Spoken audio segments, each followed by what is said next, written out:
Welcome to the Wally Show Aftercast, the things we did not get to during the show today. I'm a little distracted here at the end of the show. No, you don't say. Well, I was trying to text.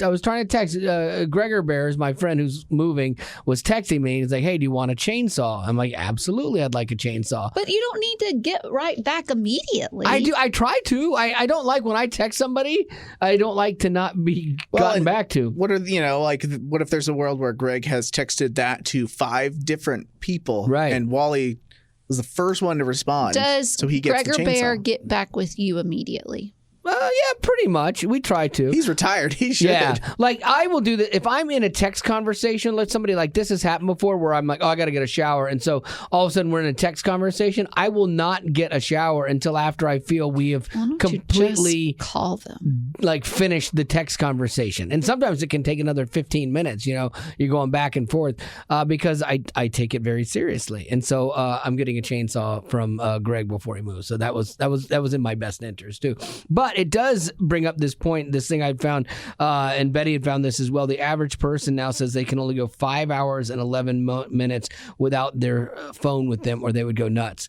I always have to have my phone with me. It's always within arm's distance of me for just that reason. I could have missed out on a chainsaw, Rock. No, you wouldn't. I might have. What if saved it for No, you. he wouldn't. Because if he texts me and says, hey, do you want a chainsaw? I'd love a chainsaw. I even said, how much do you want? He says, oh, just a Red Bull. Perfect. But like, he's in that mode where they're moving, and so he's getting rid of stuff, and I know them. If I didn't get it, he would be like, oh, I took it to Goodwill. Sorry. I was just getting rid of stuff. Let me just say that it's a good thing you were born and you were a teenager in the 80s. Yes. Because if a phone had been around when you were like younger, you would have been horrible, because teenagers know you cannot text back immediately because it just shows desperation. Oh, for sure.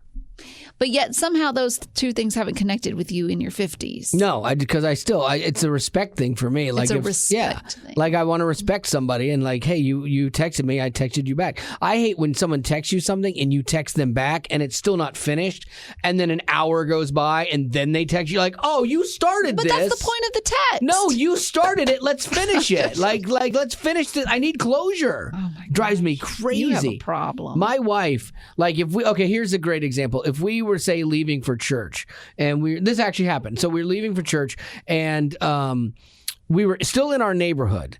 We were out towards the front of it. She goes, oh, I left my phone in the house. And I'm like, oh, okay, we'll go back. Oh, no, we don't have to go back. It's fine. I'm like, what do you mean it's fine? She's like, you're with me. You've got your phone. It'll be fine. Yeah. And I'm like, no, like, we'll go back. It's okay. She's like, seriously, I don't want to go back. Had it been me, I would have instantly turned back around. I would have driven back 15 minutes to get my phone, probably.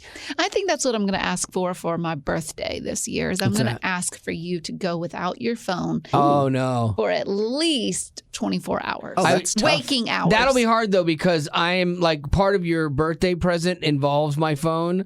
Hello, TikTok.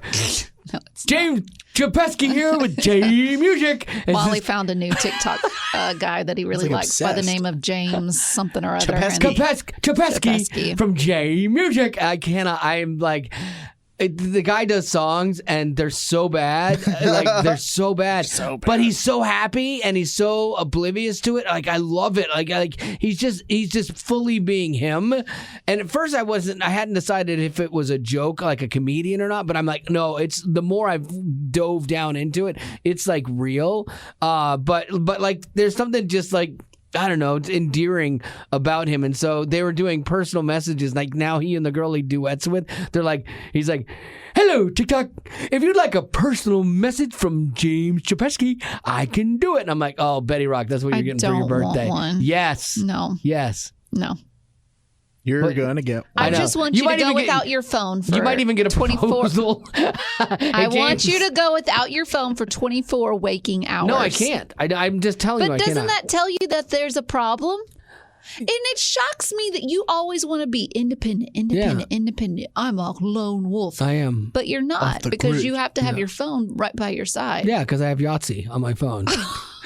So don't ever tell me you're a lone wolf because you would never make it. No, I'm a Yahtzee player, and I like that. I like my games. I like I'll be sitting there with my wife shopping. Like the other day, we went to the mall, and she goes, "Hey, can we go into Dillard's or whatever and look at shoes? I like their sale shoes." I'm like, "That's fine." So I'm like, I love when you go to the mall and you look at shoes because there's seats there. So I sit down, and she comes over. She goes, "Hey, I'm done looking at shoes," and I go, "That's fine. Are there other things you want to look at?" She goes, "Yeah, I want to go downstairs and look at this." I'm like, "Okay, go, and then just text me when you're done. I'm gonna sit here." I sat there and played Yahtzee. Stores with seats. Yeah, it's the best. Like our phones are great distractions for us, and like I definitely don't know how when I'm bored to function without it. And there are times too, like when I'm bored, I always pull up my phone and play a game, and I have to watch myself like with that before church starts. Like when you're sitting there, like I'm like, oh, I can play a game, that's fine, but I won't in church. And then during church, I have my phone out, but I don't ever play games on it because I'm taking notes for Monday school and stuff. But. Did I tell you the story the other day when my wife at church like offended me? Oh, like how bad? And is this a joke? I always get mad at people being offended. Yeah, I was. Now you're being offended. I was a little put off by it. I'll be honest with you. So I'm in church doing Monday school like I always do. I write notes every day, and then I'll have to look up things sometimes. Like I missed the Bible reference, the verse, or I've thought of another one that would go with it, so I want to look it up and make sure it's right. So I'm in church, and I open up my web browser, and on the web browser was just like things I had been searching for. Like I was looking for a new gun and things like that. So I had all the little tabs open on my iPhone. And my wife looks at me. She goes, "Seriously, babe?" I'm like, "What?" I'm literally looking up a Bible verse. But she just saw it right at the time as I opened it up. She thought I was going on and Googling and like shopping. I'm like, I do this every week, and I like write a Monday school. There's proof in what I do that I am paying attention. And like I'm a little bothered that you think that I am like doing, shopping in the middle of church. Did she apologize? No. I need to talk to her more about this and get an apology. Well, I think she did, but it wasn't heartfelt. I need the right kind of apology. Yeah, I don't think it was good enough. Never make fun of me again when I say it was your tone, because that is you too. That's very true. Lady Rock, what do you got? Well, the Oscar nominations were announced recently, and I want to kind of go over a few things that are interesting. They include Best Actor category. Austin Butler for Elvis is nominated in that category. He's so weird. Like when you see him, I saw him like at the Critics' Choice Awards, and I didn't think it was the same person. Like he doesn't look like... He changed his voice. Yeah, but he doesn't look like Elvis in real life. He's got blonde hair. But when you see him all done up, you're like, oh, he looks like a young Elvis for sure. And yeah, you were doing that story the other day where he's like, now he talks like this, lower, and thank you very much. And when you see interviews of him before he played that part, he changed Hi guys, the I can't wait to play Elvis. Yeah, he sounds like Larry the Cucumber, and then all of a sudden, he like just became like the cool kid, and he's like, I'm never giving. Remember when Madonna talked British for like a year? Do you guys remember that? Yeah. She just decided she was going to talk British. You're like, okay. Yeah. The movie that got the most nominations, 11 nominations, are Everything, Everywhere, All at Once. I know nothing about this movie. I don't either. I've heard the title. Gavin, you're more of a movie guy. Like, do you know anything about this movie? I did watch it. Yeah, that you came watched out. It? Okay. What's it about? Middle of last year. You have. Okay, it's a really complicated question. It's like a multiverse. Multiple universes. What? And characters crossing over with themselves. Does it make sense? No. This is one that... It's an Oscar movie? It's an Oscar movie. A little bit more like geared towards interesting action. Like there is good and interesting action. It's the... I can't even remember the actors from it actually though. So like I think it was a good movie, but it's super confusing. I don't recommend it. Steven Spielberg, he got another nomination for Best Actor. Best Director for... I'm like, what? Sorry, Best Director for The Fabelmans. The Fabelmans. It's kind of the loosely autobiographical film, I think. They say it's kind of based on his life. Or something. Yeah. Yeah. This is making him, Steven Spielberg, the only person to be nominated for that award in 6 different decades. Oh, gee. Yeah. It just means he's old. Yeah. For Best Picture, 2 of those nominations are Avatar: The Way of Water. Okay, that was good. It was solid. Top Gun: Maverick. Done. Top Gun Maverick shoots Avatar out of the water. Absolutely. Huh. Okay. Avatar was fine. It was good, but it's no Top Gun. That was for Best Picture, though? That is, yeah. Mm-hmm. That usually is, I always feel like that's the artsy movies, the Oscar movies. Well, other nominations in that category are Elvis, The Fabelmans, Tar, T-A, with one of those. I remember the name. Or something. Yeah. Oh, yeah. That's the one about the lady who's like a composer or something and is. Yeah. Women Talking and Triangle of Sadness. Oh, that sounds fun. My vote. Don't see Top that Gun. last one. Top Gun will not win that, even though it was a huge success. It's not artsy enough. Like Avatar will probably win that, but Tom Cruise will get snubbed on this one for sure. Well, the snubs people are talking about include Tom Cruise not getting a Best Actor nod for Top Gun. I'll tell you, it's so funny, man. Top Gun 1 was on like TBS yesterday, and I started watching it, and I didn't realize how much I know that movie. My wife is sitting there with me, and I'm quoting it almost verbatim, line for line of each of these scenes. As real a nice. man should. Yeah, real nice, man. You still got that number to 1-800-Truckmasters, you know. Would you say that's your favorite? It's one of my favorites for sure. And I liked the sequel. Like, usually a sequel I don't like, but I thought Top Gun 2 was really well done. And then the thing I thought was the most interesting was the love interest in Top Gun 2 was somebody that was one line in Top Gun 1. And they referenced her. You never saw her. It was just a single reference, and it was when Cougar was holding on too tight, and he had to turn in his wings. And they make this reference there, and then they built a whole character storyline out of that. I thought that was cool from a writing perspective. Interesting. I mean, I know a lot of people that are big fans of Top Gun, and they saw the second one and they loved it. And so that you're right. Usually the second one is kind of like, it wasn't as good as the first, but it was fun. Yeah. So they did really well. But that's all I got. Well, there you go. And that's all I got today, too. So, do you have any birthdays? I do. Nice. Ooh, yes. I have one. Bring it. Who is it? Cynthia would like to wish her son, Jair, a happy birthday. Is it Jair? Yeah. Maybe Jair. Yeah, Jair, like I think it might be the guy that emails me. Oh, well, said he's very smart, funny, and loves soccer. His favorite soccer player is Messi. Nice. Like he doesn't play Messi, but his name is Messi. This is a different Jair then, because he's a kid. I think. Well, she said her son, so yeah. Well, she could. Sounds like a kid. Could be. Yeah, this sounds like a kid. Son like biography. Plays soccer. Yeah. We've got a question from Tyler, and this is one that's going to take some creative work from you, Wally. What's the story on faking your own kidnapping? So you were kidnapped. It's all made up. Kind of like that girl, that blonde girl that went out running and then she acted like she got kidnapped when she really didn't. Yeah. So you faked your own kidnapping. Gone girl. Why did you do it? Why did I fake my own what was the story behind it? I needed like a day to myself. You never need a day to yourself. Yes. We just talked about this. You have your phone. It's true. I needed a day to myself and my phone. So I got myself kidnapped. And phone Yahtzee. Yeah. Well, it's so funny. Like, okay, and this is not to talk bad about my wife. But you can't start it off that way because then it just sounds like you are. It'll be taken that way. But my wife is leaving tomorrow for a week, and so we were trying to figure out where to go, like to lunch yesterday. And so I threw out a place or two, and she's like, "Oh, okay," because she's really hard on that regard. She's very choosy. She's very particular, yeah.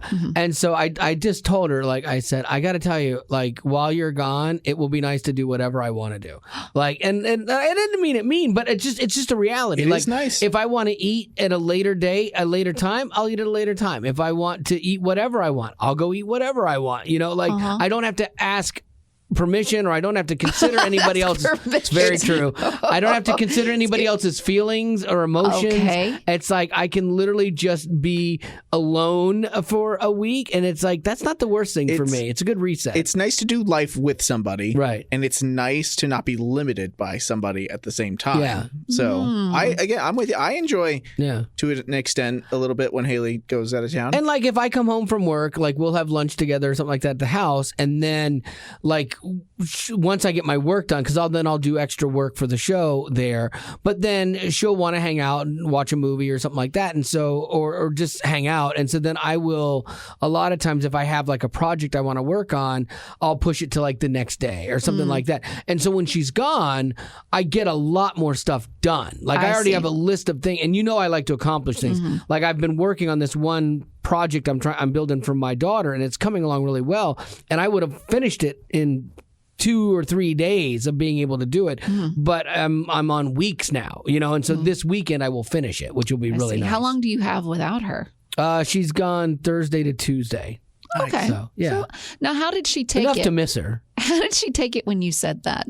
We've been married long enough that like first she goes, "Wow, babe," and I'm like, no, it's nothing against you, but like, it isn't. Well, it's not. Like it's like she's going to go and have fun with my sisters at Disney, and she's going to enjoy that. Will she miss me? Yes, but she will be doing something she enjoys. Same thing with me. I will miss her, but I also enjoy getting certain things done, or I enjoy.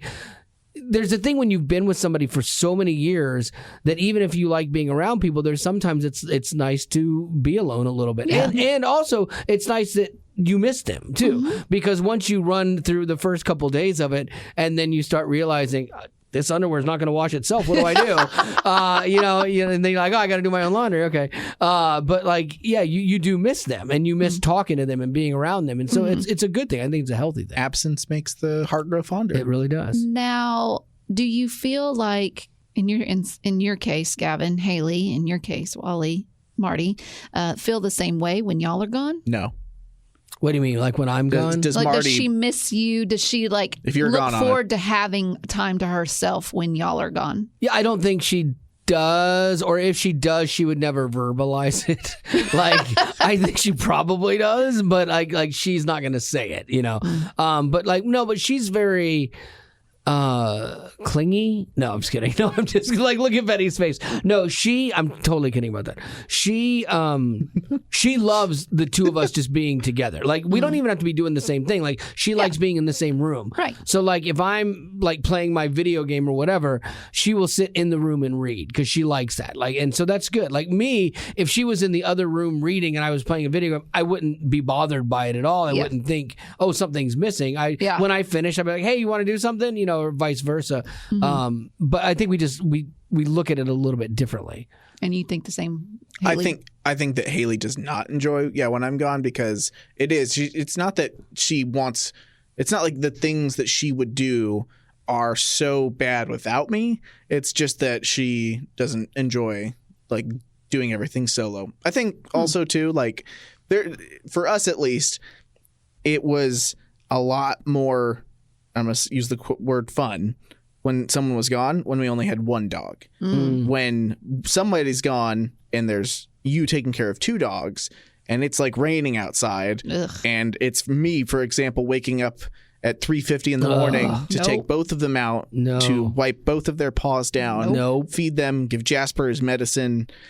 It's a lot nicer when I'm like, put him out and then go back inside and then leave. Yeah, this is why I'm so glad I didn't get Sir Doodle that day that I was weak and really wanted that little Sir poodle. Doodle. He was so cute, but man, like right here and like getting up in the morning. But like if you get up and can go to work and you have a spouse that's getting up later and can walk them, that's really nice. Now, question, what are you going to do while Marty's gone? What is the thing that you're looking forward to the most doing that you can do on your own? I'm gonna finish working on this piece I'm making for Haley, this furniture piece. Like that's a big thing. There's a few things left on my deck that I've been wanting to do, but they take like all afternoon or a full day or whatever to do them. And so then like the other day I was thinking, oh, I'll do this, and she was like, oh, okay, no, that's fine. And then when you say, oh no, that's fine, it's not fine. She was like, oh, I thought we could go here or go here, and we ended up running errands all day.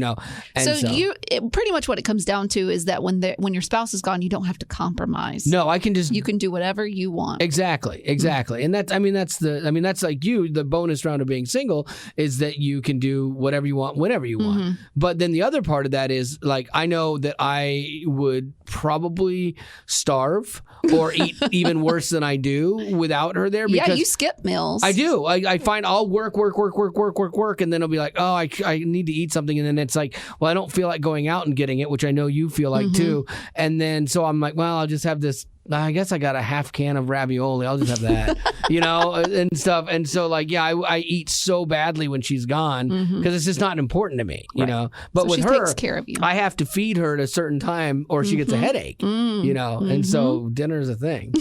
Dinner is a thing. Yeah. Okay, I think we've learned a lot here, guys. Anyway, there we go. That's going to do it. Nobody send this to my wife, please. I just don't need those headaches today. Wow. Okay, so she was clingy. She's a headache. No, that's not what I'm saying. And she's picky. I don't have time for these conversations. I got other stuff I got to do. Wow. And she's leaving anyway. She's like, dude, you don't want to burden. You don't want to burden her with this. She's a nuisance. I mean, that's all I heard. Wow. All right, that's going to do it for your Aftercast. Thanks for being a body.